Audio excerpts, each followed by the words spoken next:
Donc, correction des petites questions. Alors, depuis 2009, les prestations sociales représentent un poids croissant dans le revenu des ménages. Ça, c'était le pourcentage dans les revenus des ménages. 34,9% en 2014. Le montant des prestations sociales a fortement progressé, notamment en 2009, en raison de la hausse du chômage et de la généralisation du RSA, le revenu, je ne sais plus quoi, d'insertion, là, sur l'ensemble du territoire. Donc voilà, de plus en plus de gens qui touchent le RSA. Ensuite, la famille Ziang a des revenus du travail et de la propriété. Elle ne bénéficie pas de minima sociaux et ne reçoit donc pas de revenus de transfert. A l'inverse, la famille Yugar, qui a 2 enfants, présente des revenus plus modestes. De plus, le père est au chômage. Cette famille perçoit des revenus de transfert, allocation chômage et allocation familiale. Bien sûr, on aide plus les gens qui en ont besoin. Les Xiang n'ont besoin absolument de rien du tout. La redistribution.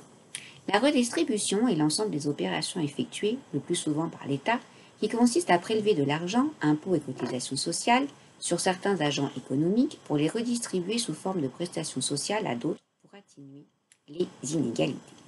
On distingue deux types de redistribution.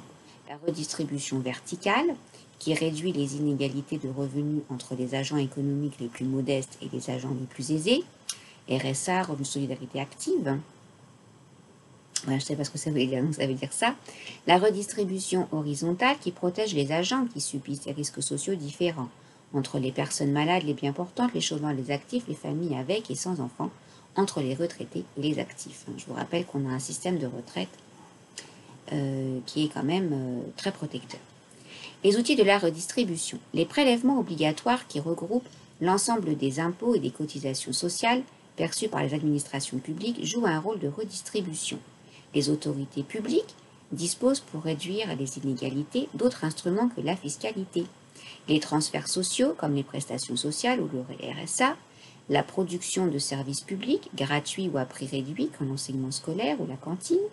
Enfin, l'intervention directe sur les marchés des biens et des services et du travail, par exemple, au travers de la fixation de salaires minima, comme le SMIC.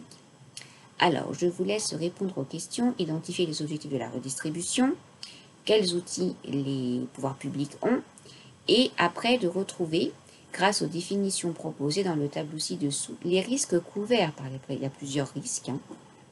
Il y a tous les noms ici, vous devez les mettre dans les cases, et on se retrouvera pour la correction et pour la synthèse, et nous aurons fini le programme.